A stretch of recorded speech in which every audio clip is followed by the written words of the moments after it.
Desde sempre eu interessei-me por escrever, pela escrita e também pela investigação.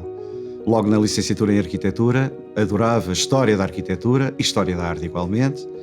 E de maneira que quando ingressei no ensino, como docente, e portanto no grupo de artes, desde logo escolhi a disciplina de História da Arte que havia na altura, não é? E reconhecendo que os materiais não eram aqueles que mais me interessavam, comecei a produzir os meus próprios materiais. Até chegar a um momento em que fiz um projeto, apresentei-o na altura não era a Reis Editora, mas sim a Lisboa Editora, e esse projeto foi aceito e continuado até hoje com as devidas alterações e adequações, adaptações, aperfeiçoamentos, e chegámos aqui.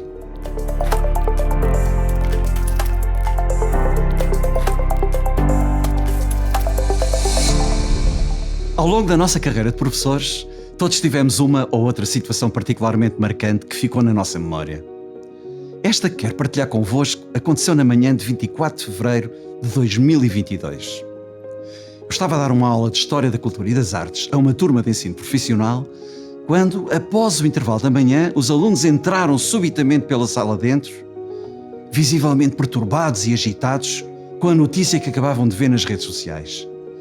Tratava-se da invasão militar da Ucrânia pela Rússia. Acalmei-os e, como estávamos a estudar o módulo 9, a cultura do cinema, cujos conteúdos, como sabemos, incidem sobre a primeira metade do século XX, com particular destaque para as guerras mundiais, projetei o Guernica na tela, expliquei-lhes a que trágico acontecimento o tema se referia e orientei um debate centrado não só na universalidade de sentidos e significados ali patentes, como também no papel que a arte desempenha na luta pelos valores da paz e da liberdade. Este foi um daqueles momentos em que um caso prático não podia ter sido estudado de modo mais assertivo. Olá, sejam bem-vindos à apresentação do Manual de História da Cultura e das Artes, da Reis Editora, para os cursos do ensino profissional. Sou Paulo Simões Nunes, licenciado em Arquitetura pela Escola Superior de Belas Artes de Lisboa e mestre em Teorias da Arte pela Faculdade de Belas Artes da Universidade de Lisboa. Sou professor de História da Cultura e das Artes na Escola Secundária de Casquilhos, no Barreiro, e autor de manuais de História da Cultura e das Artes para o ensino profissional. Nesta ação, pretendo apresentar-vos o novo projeto de História da Cultura e das Artes, compreendendo os módulos 6 a 10, a partir do estudo de um caso prático em sala de aula. Escolhemos precisamente Guernica, uma obra anteriormente referida, um caso prático do módulo 9, que nos remete para o célebre quadro que Picasso concebeu como reação ao trágico bombardeamento daquela cidade basca pela aviação nazi no contexto da Guerra Civil de Espanha. O projeto de História da Cultura e das Artes destina-se aos alunos do ensino profissional dos cursos de Artes Visuais e Audiovisuais de nível 4. Nesta edição são desenvolvidos os conteúdos dos módulos 6 a 10 numa estrutura essencial à didática da disciplina e facilitadora do trabalho autónomo do aluno.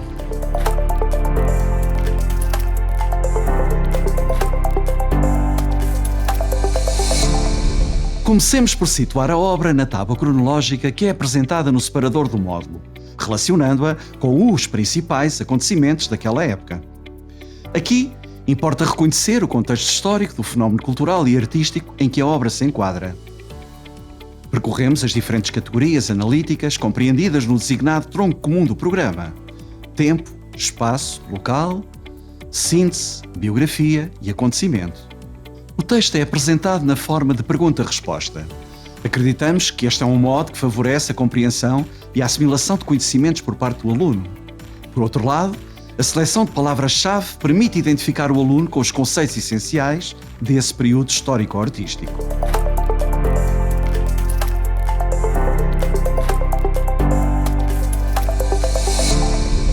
A articulação do texto com um conjunto de materiais gráficos muito diversificados, tais como mapas, quadros esquemáticos e uma grande diversidade de imagens, constitui um importante auxiliar de assimilação desses conteúdos. Mas, em todo este processo, não podemos deixar de valorizar a dimensão prática das aprendizagens, pelo que, durante e após a exposição de cada tópico, sugerimos a implementação de pequenos exercícios para serem realizados em sala de aula.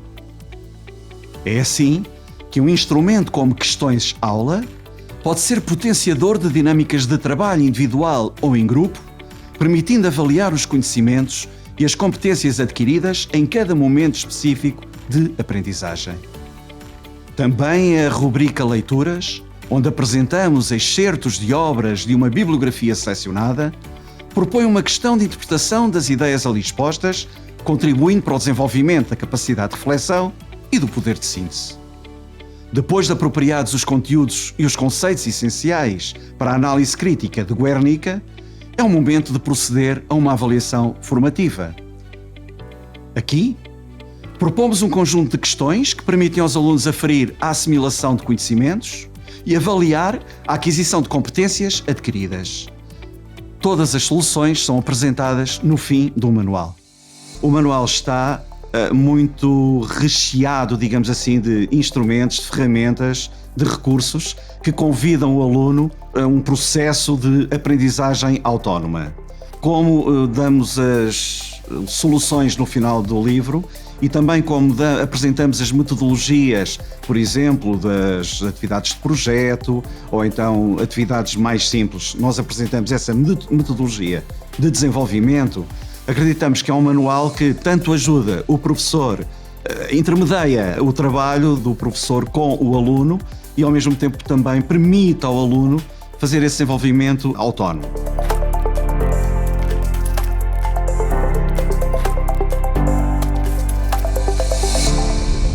Debrucemos então no estudo de um caso prático. Após procedermos à análise formal, plástica e estética do quadro, terminamos com uma proposta de atividade de exploração da obra, onde se pretende desenvolver a capacidade de síntese e de comunicação em diferentes formatos e plataformas. O estudo de um caso prático surge assim como o corolário de um processo de ensino-aprendizagem que deve privilegiar a dimensão prática das aprendizagens e promover ações estratégicas de ensino orientadas para aprendizagens ativas. É necessária uma grande imaginação e não fazer apenas aquela leitura diacrónica da história, não é? Mas fazer algo que pode ter saltos, a história também pode ter saltos, e eles depois relacionam umas coisas com as outras e não necessariamente estarmos a avançar nesse sentido muito linear, porque por vezes eles estão muito interessados num determinado acontecimento, porque já viram no manual e perguntam: professor, mas quando é que aconteceu isto? E já vão num módulo quase no último e nós paramos e dizemos: mas claro, vamos já falar disso. Pois se é do interesse deles, e depois quando chegarmos lá dizem: vocês lembram-se, já falámos disto? Claro, e porquê? E relacionaram. E portanto isso também é interessante, essa adaptação, e é trabalhar com a oportunidade. Se for do interesse dos alunos, eles vão de facto aceitar e vão assimilar muito melhor.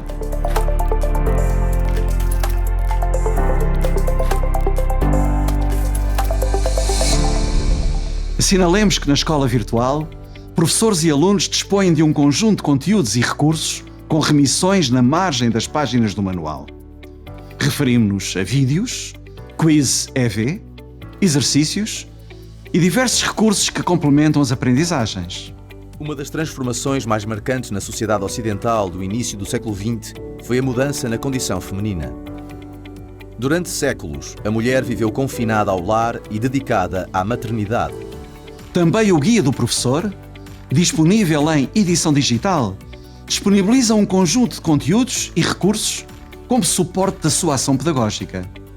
Neste dossiê, apresentamos materiais como sínteses de enquadramento com abordagens complementares aos conteúdos de cada módulo, guias de exploração de obras de arte, que constituem 16 alternativas à análise crítica de obras apresentadas no manual, uma das rubricas que nós introduzimos, que é o Explorar uma obra de arte, que apresenta a dissecação dessa obra em termos do autor, do tempo, do contexto histórico e depois também toda a análise plástica, formal, estética.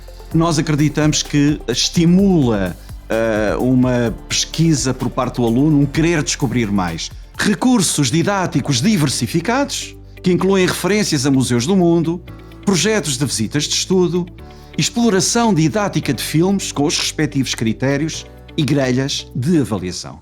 Nós fizemos dezenas de grelhas de avaliação que podem ser aplicadas em diversos momentos de avaliação, a apresentação de um trabalho, a oralidade, a apresentação de um trabalho escrito, o desenvolvimento de um trabalho de pesquisa, a própria avaliação de um teste ou de uma ficha. A maior parte destas ferramentas, destes testes que nós depois também apresentamos, são testes de resposta fechada, o que significa que eles podem ser utilizados online e podem ser transformados através do Google Forms, por exemplo, não é?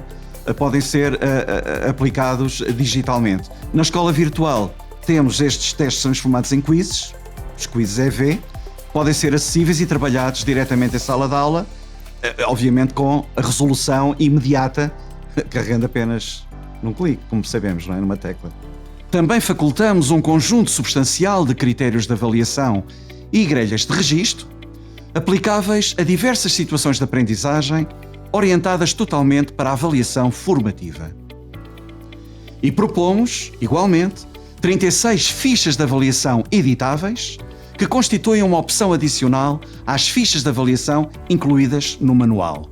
As soluções de todos os exercícios são apresentadas no fim deste guia.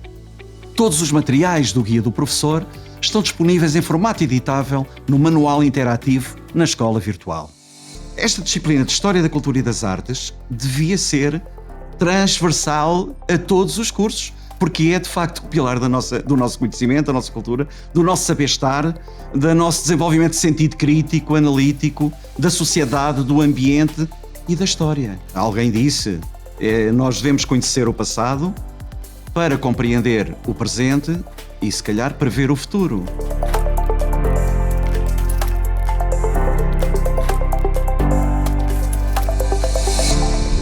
O projeto de História da Cultura e das Artes é o resultado de largos anos de experiência enquanto docente de História da Cultura e das Artes no ensino profissional.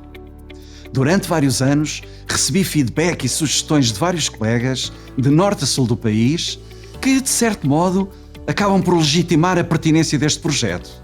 Não só por ser o único exclusivamente vocacionado para o ensino profissional, mas também porque apresenta uma resposta concreta aos desafios diários dos professores de História da Cultura e das Artes. Em suma, acreditamos que este projeto dirigido ao ensino profissional constitui um significativo suporte de aprendizagens ativas, mobiliza o trabalho autónomo do aluno e privilegia a dimensão prática das aprendizagens que tanto pretendemos implementar em cursos desta natureza. E assim encerramos a nossa apresentação, acreditando que este é o projeto de História da Cultura e das Artes que contribuirá para melhorar o desempenho e o sucesso dos seus alunos do ensino profissional. Obrigado por terem estado desse lado e bom trabalho.